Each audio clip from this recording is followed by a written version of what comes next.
ವಿಶ್ವಭಾರತಿ ಚಾನೆಲ್ನ ಎಲ್ಲ ವೀಕ್ಷಕರಿಗೆ ಸಬ್ಸ್ಕ್ರೈಬರ್ಸ್ಗೆ ನಮಸ್ಕಾರ. ಚರಿತ್ರೆಯನ್ನು ಅರಿತರೆ ಮಾತ್ರ ಚರಿತ್ರೆಯನ್ನು ನಿರ್ಮಿಸಲು ಸಾಧ್ಯ. ಕರ್ನಾಟಕ ಇತಿಹಾಸ ಅಕಾಡೆಮಿ ಬೆಂಗಳೂರು ಇವರ ವತಿಯಿಂದ ಐತಿಹಾಸಿಕ ಪರಂಪರೆ ಉಳಿಸಿ ಮತ್ತು ಶಾಸನ ಸಾರಾಂಶ ಫಲಕ ಅಳವಡಿಸುವ ಕಾರ್ಯಕ್ರಮವನ್ನು ಹಮ್ಮಿಕೊಳ್ಳಲಾಗಿತ್ತು. ನೀವಿನ್ನೂ ವಿಶ್ವಭಾರತಿ 24 ಚಾನಲ್ನ ಸಬ್ಸ್ಕ್ರೈಬ್ ಮಾಡ್ಕೊಳ್ಳಿಲ್ಲ ಅಂದರೆ ಸಬ್ಸ್ಕ್ರೈಬ್ ಮಾಡ್ಕೊಳ್ಳಿ. ನಮ್ಮ ವಿಡಿಯೋ ಕಂಟೆಂಟ್ ಇಷ್ಟ ಆದರೆ ಲೈಕ್ ಮಾಡಿ, ಶೇರ್ ಮಾಡಿ, ಕಮೆಂಟ್ ಮಾಡಿ. ಬೆಂಗಳೂರು ನಗರ ಜಿಲ್ಲೆ ಯಲಹಂಕ ತಾಲೂಕಿನ ಮಾವಳ್ಳಿಪುರದ ಆಂಜನೇಯ ಸ್ವಾಮಿ ದೇವಸ್ಥಾನದ ಆವರಣದಲ್ಲಿ ದೇವಸ್ಥಾನದ ಸದಸ್ಯರುಗಳು ಮತ್ತು ಗ್ರಾಮಸ್ಥರ ಸಮಕ್ಷಮ ಕಾರ್ಯಕ್ರಮವನ್ನು ಹಮ್ಮಿಕೊಳ್ಳಲಾಗಿತ್ತು. ಕಾರ್ಯಕ್ರಮಕ್ಕೆ ಘನ ಉಪಸ್ಥಿತಿಯನ್ನ ಸನ್ಮಾನ್ಯ ಶ್ರೀ ಕೆ ಧನಪಾಲ್ ರವರು, ಕಾರ್ಯದರ್ಶಿಗಳು, ಕರ್ನಾಟಕ ಇತಿಹಾಸ ಅಕಾಡೆಮಿ ಬೆಂಗಳೂರು ಹಾಗೂ ಶಾಸನ ತಜ್ಞರು ಇವರು ಉಪಸ್ಥಿತಿ ವಹಿಸಿದ್ರೆ, ಸನ್ಮಾನ್ಯ ಶ್ರೀ ಡಾಕ್ಟರ್ ವಿವೇಕಾನಂದ ಸಜ್ಜನ್, ಸಹಾಯಕ ಪ್ರಾಧ್ಯಾಪಕರು, ಅಲಯನ್ಸ್ ವಿಶ್ವವಿದ್ಯಾಲಯ ಆನೇಕಲ್ ಬೆಂಗಳೂರು, ಇವರ ಬಳಿ PhD ಮಾಡ್ತಾ ಇರತಕ್ಕಂಥ ಶ್ರೀ ನರೇಂದ್ರ ರವರು, ಇವರು ಸಂಶೋಧನಾರ್ಥಿ, ಅಲಯನ್ಸ್ ವಿಶ್ವವಿದ್ಯಾಲಯ ಬೆಂಗಳೂರು. ಹಾಗೆಯೇ ಈ ಕಾರ್ಯಕ್ರಮದ ಅಧ್ಯಕ್ಷತೆಯನ್ನ ಶ್ರೀ ಆಂಜನೇಯ ಸೇವಾ ಸಮಿತಿ ಮಾವಳ್ಳಿಪುರ ಗ್ರಾಮಸ್ಥರು ವಹಿಸಿದ್ರು. ಗ್ರಾಮದಲ್ಲಿ ಶಾಸನ ಎಷ್ಟು ವರ್ಷಗಳಿಂದ ಇದೆ, ಶಾಸನದ ಹಿನ್ನೆಲೆ ಏನು, ಶಾಸನದ ಬಗ್ಗೆ ಗ್ರಾಮಸ್ಥರಲ್ಲಿದ್ದಂಥ ಆತಂಕ ಏನು, ಶಾಸನದ ಸಾರಾಂಶ ಏನು, ಸುಮಾರು 300-350 ವರ್ಷಗಳ ಶಾಸನದಲ್ಲಿ ಉಲ್ಲೇಖ ಆಗಿರತಕ್ಕಂಥ ವಿಷಯಗಳು ಏನು ಎನ್ನುವುದರ ಬಗ್ಗೆ ಈ ಸುದ್ದಿಯನ್ನು ನಿಮ್ಮ ಮುಂದೆ ಇಡ್ತಾ ಇದ್ದೀವಿ. ಇದು ಆವತಿ ನಾಡು ಪ್ರಭುಗಳು. ಅವರು ದೇವರಿಗೆ ಅಂತಂದರೆ ಏನು ಬೇಕಾದರೂ ದಾನ ಕೊಡೋರು, ಮತ್ತು ಬ್ರಾಹ್ಮಣರಿಗೆ, ಪ್ರಜೆಗಳಿಗೆ ಜನಾನುರಾಗಿ ಆಗಿ ಕೆಲಸ ಮಾಡೋರು. ಅವರು 1715ರಲ್ಲಿ ದೊಡ್ಡ ಬೈರೇಗೌಡರು ಅಂತ ಆಗ ಆಳ್ತಾಯಿದ್ರು. ಅವರು ಇಲ್ಲಿನ ಈ ಜನಗಳಿಗೆ ಅನುಕೂಲ ಆಗಬೇಕು ಅಂಥೇಳಿ, ದೇವಸ್ಥಾನದ ಪೂಜೆಗಳು ನಡಿಬೇಕು ಅಂತ ಇದನ್ನು ಅಗ್ರಹಾರವಾಗಿ ಮಾರ್ಪಡಿಸಿ ಈ ಜೋಡಿ ಗ್ರಾಮ, ಕುರುಬರಳ್ಳಿ ಮತ್ತು ಮಾವಳ್ಳಿಪುರ ಗ್ರಾಮನ ಜೋಡಿ ಗ್ರಾಮವಾಗಿ ಇದನ್ನು ಬ್ರಾಹ್ಮಣರಿಗೆ ದಾನ ಕೊಟ್ಟು, ಇಲ್ಲಿ ಯಾವುದೇ ಒಂದು ಉತ್ಪತ್ತಿ ಆದರೆ ಅದೆಲ್ಲನೂ ಆ ಬ್ರಾಹ್ಮಣರಿಗೆ ಸಲ್ಲಬೇಕು ಅಂತೇಳ್ಬಿಟ್ಟು ಒಂದು ದಾನ ಕೊಟ್ಟಿರುವ ಶಾಸನ ಇಲ್ಲಿದೆ. ಸಾಮಾನ್ಯವಾಗಿ ಗ್ರಾಮದಲ್ಲಿ ಒಂದು ಶಾಸನ ಅಂತಂದರೆ ಅದನ್ನು ಓದೋದಕ್ಕೆ ಅವ್ರ ಕೈಯಲ್ಲಿ ಆಗೋದಿಲ್ಲ. ಆದ್ದರಿಂದ ಏನು ಮಾಡ್ತಾರೆ, ಅದನ್ನು ಹಾಳು ಮಾಡಿಬಿಡ್ತಾರೆ ಅಂಥೇಳಿ ಈ ದೊಡ್ಡವ್ರು ಏನು ಮಾಡ್ತಾರೆ, ಅದನ್ನು ಓದಬಾರ್ದು, ಓದಿದ್ರೆ ತಲೆಗೆ ಹೊಡೆದೋಗುತ್ತೆ, ಅಥವಾ ಈ ಉಲ್ಟಾ ಓದಬೇಕು, ತಲೆ ಕೆಳಗಾಗಿ ಓದಬೇಕು ಅಂತೇಳ್ಬಿಟ್ಟು ಅದನ್ನು ಭಯ ಇಡಿಸ್ತಾರೆ. ಅದು ಒಂದು ರೀತಿ ಒಳ್ಳೆಯದೇ, ಒಂದು ರೀತಿ ಮೂಢನಂಬಿಕೆಯೂ ಅದು ಇದಾಗುತ್ತೆ. ಇದಕ್ಕೆ ಎಲ್ಲ ಜನಗಳಿಗೂ ಇದರ ಬಗ್ಗೆ ಮಾಹಿತಿ ಕೊಡಬೇಕು ಅಂತೇಳಿ ನಮ್ಮ ಕರ್ನಾಟಕ ಇತಿಹಾಸ ಅಕಾಡೆಮಿ ವತಿಯಿಂದ ನಾವು ಈ ರೀತಿ ಬೋರ್ಡುಗಳನ್ನ ನಾನು ಖುದ್ದು ಅಳವಡಿಸಿ ಜನರಲ್ಲಿ ಈ ಶಾಸನಗಳ ಬಗ್ಗೆ ಅರಿವು ಮೂಡಿಸೋ ಕೆಲಸ ನಾನು ಮಾಡ್ತಾಯಿದ್ದೀನಿ. ಒಂದು ಆತಂಕ ದೂರ ಆಗುತ್ತೆ ಅಂತ ಒಂದು, ಇನ್ನೊಂದು ಅನ್ನಂದರೆ ತನ್ನ ಗ್ರಾಮದ ಬಗ್ಗೆ ಹೆಮ್ಮೆ ಬರುತ್ತೆ. ನಮ್ಮ ಗ್ರಾಮ ಇಷ್ಟು ವರ್ಷದ ಹಳೇದು ಅಂತೇಳ್ಬಿಟ್ಟು ಎದೆ ತಟ್ಕೊಂಡು ಇನ್ನೊಂದು ಊರಿಗೆ ಹೇಳ್ಬೋದು. ಸುಮಾರು ಹಿಂದೆ ಒಂದು 1000 ವರ್ಷನೇ ಇರ್ಬೋದು, 500-600 ಇರ್ಬೋದು. ಆದರೆ ಲಿಖಿತವಾಗಿ ನಮಗೆ ಸಿಕ್ಕಿರೋದು 310 ವರ್ಷದ ಈ ಶಾಸನದಿಂದ ನಮಗೆ 310 ವರ್ಷದ ಇತಿಹಾಸ ಇಲ್ಲಿ ಸಿಗುತ್ತೆ. ಸರ್, ನಿಮ್ಮ ಹೆಸರು, ನೀವೇನಾಗಿದ್ದೀರಿ? ನನ್ನ ಹೆಸರು ಕೆ ಧನಪಾಲ್ ಅಂತೇಳಿ. ನಾನು ಇಲ್ಲಿ ಗೌರಿಬಿದನೂರು ತಾಲೂಕು ಮಂಚೇನಹಳ್ಳಿಯಲ್ಲಿ ಓದಿ ಬೆಂಗಳೂರಲ್ಲಿ ವಾಸ ಆಗಿದ್ದೀನಿ. ನಾನು ಕರ್ನಾಟಕ ಇತಿಹಾಸ ಅಕಾಡೆಮಿಯ ಕಾರ್ಯದರ್ಶಿಯಾಗಿ ಕೆಲಸ ಮಾಡ್ತೇನೆ. ಎಲ್ಲದಕ್ಕಿಂತ ಹೆಚ್ಚಾಗಿ ಮುಖ್ಯವಾಗಿ ಹೇಳಬೇಕು ಅಂತಂದರೆ ಆ ಊರಿನ ಇತಿಹಾಸ ನಮಗೆ ಗೊತ್ತಾಗ್ತಾ ಇದೆ, ಮೂಢನಂಬಿಕೆಗಳು ದೂರ ಆಗ್ತಾ ಇದೆ. ಇದು ಭಾಳ ವಿಶೇಷ. ಆಮೇಲೆ ಅದನ್ನು ಸಂರಕ್ಷಣೆ ಮಾಡ್ಕೊಂಡು ಹೋಗೋದ್ರಿಂದ ನಾವು ಒಂದು ಮುಂದಿನ ಜನಾಂಗಕ್ಕೆ ಒಂದು ಭಾಳ ಅದ್ಭುತವಾದ ಸಂದೇಶವನ್ನು ಕೊಡಲಿಕ್ಕಾಗ್ತಾ ಇದೆ. ಈಗ ನೀವೊಂದು ಮಾತು ಹೇಳಿದರೆ, ನಾವು ಇದನ್ನು ಸಂರಕ್ಷಣೆ ಮಾಡ್ಕೊಳ್ಳೋದ್ರಲ್ಲಿ ಹಿಂದೆ ಬಿದ್ದಿದ್ದೀವೇನೋ ಅಂತ. ಖಂಡಿತ ಇಲ್ಲ. ಅವತ್ತಿನ ನಮ್ಮ ಮೈಸೂರು ಮಹಾರಾಜರು ಈಗ BL ರೈಸ್ ಅವ್ರನ್ನ ಕರೆಸಿ ಇದನ್ನೆಲ್ಲ ಇಲ್ಲಿರ್ತಕ್ಕಂಥ ಏನು ಶಾಸನಗಳಿದಾವೋ ಅದನ್ನೆಲ್ಲ ದಾಖಲು ಮಾಡಿ ಅದನ್ನೆಲ್ಲ ಒಂದು ಶಾಸನ ಪಾಠವನ್ನು ಬರೆದುಕೊಡ್ಬೇಕು ಅನ್ನೋ ಒಂದು ವಿಚಾರವನ್ನು ಅವರು ಮುಂದಿಟ್ಟಿದ್ರಿಂದನೇ ಅವರ ದೃಷ್ಟಿಕೋನದ ಒಂದು ಆಲೋಚನೆ ಇವತ್ತು ಎಷ್ಟೋ ಕಡೆ ಶಾಸನಗಳು ಉಳಿದಿದ್ದಾವೆ.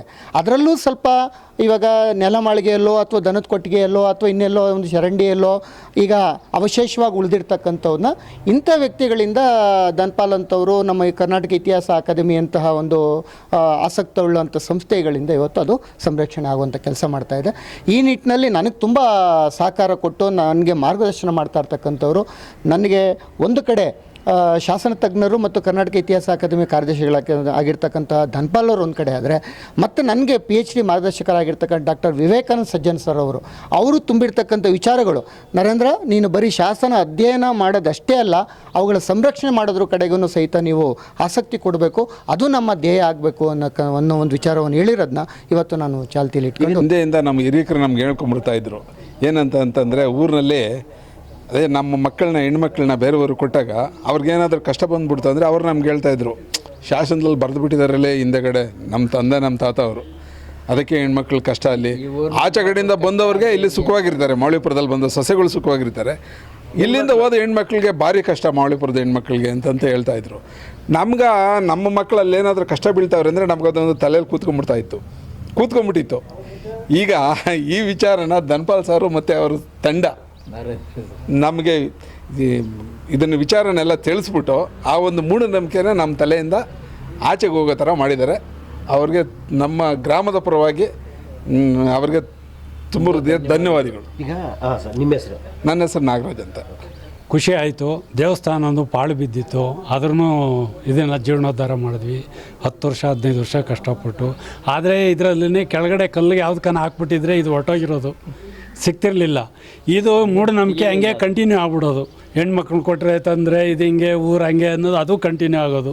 ನಾವು ಏನೋ ಕಷ್ಟಪಟ್ಟು ಅದನ್ನು ಈ ಸಿಮೆಂಟ್ ಹಾಕಿ ಮಧ್ಯೆ ಅದನ್ನು ಉಳಿಸಿ ಅದನ್ನು ಸಂರಕ್ಷಿಸಿ ಇಡಬೇಕು. ಯಾವತ್ತಿದ್ರೂ ಓದಿಸ್ಬೇಕು, ಇದೇನು ಅಂತ ಜನಗಳಿಗೆ ಗೊತ್ತಾಗಬೇಕು ಅನ್ನೋದು ನಮ್ಮ ಮನಸ್ಸಲ್ಲೂ ಇತ್ತು. ಇಲ್ಲ ದಾರಿಗೆ ಅದು ಹಂಗೆ ಇತ್ತು, ಹಂಗೆ ಇತ್ತು. ಆ ಕಡೆ ಒಂದು ಚಾವಡಿ ಇತ್ತು, ಹೌದು ಈ ಕಡೆ ಚಾವಡಿ ಇತ್ತು, ಸೆಂಟ್ರ್ ಇತ್ತು. ಅದೇ ಮುಖ ಮಾಡಿ ಆ ಕಡೆಗೇನೆ ನಿಲ್ಲಿಸಿ ಸೇಮ್ ಅಲ್ಲೇ ಜಾಗ ಮಾಡಿದ್ವಿ, ಮಾಡಿ ಅಲ್ಲೇ ನಿಲ್ಲಿಸಿದ್ವಿ. ಅವತ್ತು ಸಂರಕ್ಷಿಸೋದಕ್ಕೆ ಇವತ್ತು ಓದಂಗಾಯ್ತು.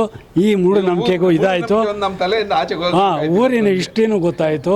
ವಿಜಯನಗರದ ಅರಸಕಾಲದ ದೇವಸ್ಥಾನ ಆದ್ರೂ 1715ರಲ್ಲಿ ಇವರು ಈ ಕೆಂಪೇಗೌಡರು ಹಿಂದಿನ ಕಾಲದಲ್ಲಿ ಬಂದಿದ್ದು ಅನ್ನೋದೆಲ್ಲ ಗೊತ್ತಾಯಿತು. ಇಷ್ಟು ಗೊತ್ತು ಯಾರಿಗೂ ನಮ್ಮ ತಾತ ಮುತ್ತಾದಿರು ನಮಗೆ ಅವ್ರು ಯಾರೂ ಹೇಳಿರಲಿಲ್ಲ, ಯಾರಿಗೂ ಗೊತ್ತಿರಲಿಲ್ಲ. ಈಗೆಲ್ಲ ವಿಷದವಾಯಿತು, ಮೂಢನಂಬಿಕೆನೂ ಹೋಯಿತು, ನೆಮ್ಮದಿ ಆಯಿತು ಜೀವನಕ್ಕೆ. ಶಿವಕುಮಾರ್ ಅಂತ ಸರ್. ನಮ್ಮ ರಾಜ್ಯನೂ ಇತಿಹಾಸದ್ದು, ನಮ್ಮ ದೇಶನೇ ದೇವರುಗಳಿಂದ ತುಂಬಿರೋ ಒಂದು ದೇಶ. ಮತ್ತು ಒಂದು ಈ ಗ್ರಾಮ ಅಂದರೂ ಒಂದೇ, ದೇಶ ಅಂದರೂ ಒಂದೇ. ನಮ್ಮ ದೇಶದಲ್ಲಿ ಇಂಪಾರ್ಟೆನ್ಸ್ ಕೊಡೋದೇ ದೇವರಿಂದ ಫಸ್ಟು. ನಾವು ಏನೇ ಒಂದು ಕೆಲಸ ಮಾಡಬೇಕಾದ್ರೂ ಫಸ್ಟು ಧಾರ್ಮಿಕ ಹಿನ್ನೆಲೆಗೆ ಹೋಗ್ಬಿಟ್ಟು ದೇವ್ರನ್ನ ಫಸ್ಟು ಇದು ಮಾಡಿಕೊಂಡು ಮುಂದಿನ ಕೆಲಸಗಳನ್ನ ಕೈಗೊಳ್ತೇವೆ. ಈ ದೇಶದ ಇತಿಹಾಸ ಬೇರೆ, ಆಮೇಲೆ ರಾಜ್ಯದ ಇತಿಹಾಸದ ಬೇರೆ. ಇವಾಗ ನಮ್ಮ ಗ್ರಾಮದ್ದು, ಇಲ್ಲಿ ತನಕ ನಮ್ಮ ಗ್ರಾಮದ ಇತಿಹಾಸ ಯಾರಿಗೂ ಗೊತ್ತಿರಲಿಲ್ಲ. ಇವತ್ತು ನಮ್ಮ ನರೇಂದ್ರ ಸರು ಮತ್ತು ನಮ್ಮ ಧನ್ಪಾಲ್ ಸಾರಿಂದ ನಮ್ಮ ಗ್ರಾಮದ ಇತಿಹಾಸ 315 ವರ್ಷದ್ದು ಅಂತ ಏನು ಹೇಳಿದ್ರು, ನಮ್ಮ ತಾತನ ಕಾಲದಕ್ಕಿಂತ ಮುಂಚೆದು ನಮಗೆ ಗೊತ್ತಿರಲಿಲ್ಲ. ಇವತ್ತು ಅದು ಗೊತ್ತಾಗೋದ್ರಿಂದ ನಮಗೆ ತುಂಬ ಸಂತೋಷ ಆಗ್ತಾಯಿದೆ. ಮತ್ತು ನಮ್ಮ ಆಂಜನೇಯ ದೇವಸ್ಥಾನಕ್ಕೆ ಮರುಕಲ್ಪನೆ ಮೂಲ ಒಂದು ಏನಿತ್ತು, ಯಾರು ಅದನ್ನು ಕಲ್ಪಿಸ್ಕೊಟ್ರು, ಯಾರು ಇಲ್ಲಿ ಎಸ್ಟಾಬ್ಲಿಷ್ಮೆಂಟ್ ಮಾಡಿದ್ರು, ಅದು ತಿಳಿದ್ರಿಂದ ನಮ್ಮ ಗ್ರಾಮಕ್ಕೆ ಒಂದು ಹೆಸರು ಯಾವ ಕಡೆಯಿಂದ ಬಂತು, ಹೇಗೆ ಬಂತು, ಮತ್ತು ಗ್ರಾಮನ ಮುಂದುವರಿಸ್ಬೇಕು ಅಂತಂದರೆ ಯಾರು ಅಡಿಗಲ್ಲಿಟ್ಟವರು ದೊಡ್ಡ ಬೈರೇಗೌಡರು ಅಂತ ಹೇಳ್ಬಿಟ್ಟು ಅವರಿಗೆ ತುಂಬ ಧನ್ಯವಾದಗಳು ಹೇಳ್ತೀವಿ. ಮತ್ತು ಗ್ರಾಮ ಈ ಒಂದು ದಿನ ಬೆಂಗಳೂರಿಗೆ ಹತ್ತಿರವಾಗಿರೋದ್ರಿಂದ, ಕೆಂಪೇಗೌಡರು ಕಾಲದಿಂದ ಬೆಂಗಳೂರು ಆಯಿತು, ಬೆಂಗಳೂರಿಂದ ಹತ್ತಿರವಾಯಿತು. ಇವತ್ತು ನಮ್ಮ ಮಾವಳಿಪುರ ಗ್ರಾಮಕ್ಕೆ ಮತ್ತು ಜೋಡಿ ಗ್ರಾಮ ಕುರುಬರಹಳ್ಳಿ, ಇಲ್ಲೂ ಆಂಜನೇಯ ಇದ್ದಾರೆ, ಅಲ್ಲೂ ಆಂಜನೇಯ ಸ್ವಾಮಿ, ಎರಡೂ ಆಂಜನೇಯ ಸ್ವಾಮಿನೇ. ಇಲ್ಲಿನ ಮೂಲ ದೇವರು ಬಂದ್ಬಿಟ್ಟು ಗರುಡಗಂಬದಲ್ಲಿ ಆಂಜನೇಯನ ವಿಗ್ರಹ ಸ್ಥಾಪನೆ ಮಾಡಿದ್ದಾರೆ. ಅಲ್ಲಿ ಯಾವುದೋ ಒಂದು ಕಲ್ಲಿತ್ತು, ಅದೇ ಕಲ್ಲಿನಲ್ಲೇ ಶಂಕರಾಚಾರ್ಯ ಇದು ಕಡೆಯಿಂದ ಅಲ್ಲಿ ಒಂದು ವಿಗ್ರಹ ಸ್ಥಾಪನೆ ಆಗಿದೆ. ತುಂಬ ಚೆನ್ನಾಗಿ ನಡೀತಾ ಇದೆ. ಆಂಜನೇಯನ ಕೃಪೆಯಿಂದ ಇವತ್ತು ನಮ್ಮ ಹಳೆ ಏನು ಇತಿಹಾಸ ಇತ್ತು ಇವತ್ತು ನಮಗೆ ಮತ್ತು ನಮ್ಮ ಗ್ರಾಮದವ್ರಿಗೆ ತಿಳಿದಿದ್ದರಿಂದ ತುಂಬ ಖುಷಿಯಾಗಿದೆ. ಈ ದೇವರು ಎಲ್ಲರಿಗೂ ಒಳ್ಳೇದು ಮಾಡಲಿ. ಚಾರಿತ್ರಿಕ ಶ್ರೀಮಂತಿಕೆ ಭಾರತೀಯರಿಗೆ ಐತಿಹಾಸಿಕ ಪ್ರಜ್ಞೆ ಇಲ್ಲ ಅಂತೇಳಿ ವಿದೇಶಿಗರು ಹೇಳ್ತಾರೆ. ನಾವು ಆ ರೀತಿ ನಡ್ಕೊಳ್ತಾ ಇದ್ದೀವಾ ಅನ್ನೋ ಅನುಮಾನ ನಮ್ಮನ್ನು ಕಾಡುತ್ತೆ. ಯಾಕೆ ಅಂತಂದರೆ ನಾವು ಏನು, ನಮ್ಮ ಹಿನ್ನೆಲೆ ಏನು ಅಂತ ಪರಕೀರಿ ಹೇಳಿದಾಗಲೇ ನಾವು ಒಪ್ಪುವಂಥದ್ದು. ಆದರೆ ಇಂತಹ ಸಾರ್ಥಕ ಕೆಲಸಗಳನ್ನು ಅನೇಕ ರಾಜರು, ಮಹಾರಾಜರು, ಪುಣ್ಯ ಇತಿಹಾಸವನ್ನಿರ್ಬೋದು ತಿಳಿಸ್ತಕ್ಕಂಥ ಕೆಲಸ ಮಾಡ್ತಾ ಇದ್ದಾರೆ. ಅದೇ ರೀತಿ ಬೆಂಗಳೂರು ನಗರಕ್ಕೆ ಹೊಂದ್ಕೊಂಡಿರ್ತಕ್ಕಂಥ ಯಲಹಂಕದ ಮಾವಳ್ಳಿಪುರ, ಇದು ಮಾವಳ್ಳಿಪುರ ಮತ್ತು ಕುರುಬರಳ್ಳಿ ಜೋಡಿ ಗ್ರಾಮ. ಇದು ಆವತಿಯ ಕೆಂಪೇಗೌಡರ ಅಂದ್ರೆ ಏನು ಕೆಂಪೇಗೌಡರು ಏನಿದ್ರು ಅವರ ವಂಶಕ್ಕೆ ಸೇರಿರ್ತಕ್ಕಂಥ ಸ್ಥಳ. ಇದು ಅಗ್ರಹಾರ ಆಗಿತ್ತು, ಇದನ್ನು ಬ್ರಾಹ್ಮಣರಿಗೆ ದಾನ ಮಾಡಲಾಗಿತ್ತು ಅಂತೇಳಿ ಶಾಸನ ತಿಳಿಸುತ್ತೆ. ಗ್ರಾಮದಲ್ಲಿದ್ದಂತಹ ಮೂಢನಂಬಿಕೆ ದೂರ ಆಗಿದೆ, ನೆಮ್ಮದಿಯ ನಿಟ್ಟುಸಿರು ಬಿಡ್ತಕ್ಕಂಥ ವಾತಾವರಣ ಇಲ್ಲಿ ಸೃಷ್ಟಿಯಾಗ್ತಕ್ಕಂಥ ವಾತಾವರಣ ನಿರ್ಮಾಣ ಆಗಲಿಕ್ಕೆ ಧನ್ಪಾಲ್ ಸರ್, ನರೇಂದ್ರ ಅವ್ರ ತಂಡ ಒಳ್ಳೆ ಕೆಲಸ ಮಾಡ್ತಾ ಇದೆ. ಈ ರೀತಿಯ ಕೆಲಸಗಳು ನಿರಂತರವಾಗಿ ಮುಂದುವರಿಯಲಿ. ಶಶಾಂಕ್ ಜೊತೆ ಸುರೇಶ್ ಬಾಬು, ವಿಶ್ವಭಾರತಿ, ಯಲಹಂಕ. ನೀವಿನ್ನೂ ಆರ್ಟ್ ವಿಶ್ವಭಾರತಿ 24 ಚಾನಲ್ನ ಸಬ್ಸ್ಕ್ರೈಬ್ ಮಾಡ್ಕೊಳ್ಳಿ, ಸಬ್ಸ್ಕ್ರೈಬ್ ಮಾಡ್ಕೊಳ್ಳಿ. ನಮ್ಮ ವಿಡಿಯೋ ಕಂಟೆಂಟ್ ಇಷ್ಟ ಆದರೆ ಲೈಕ್ ಮಾಡಿ, ಶೇರ್ ಮಾಡಿ, ಕಮೆಂಟ್ ಮಾಡಿ.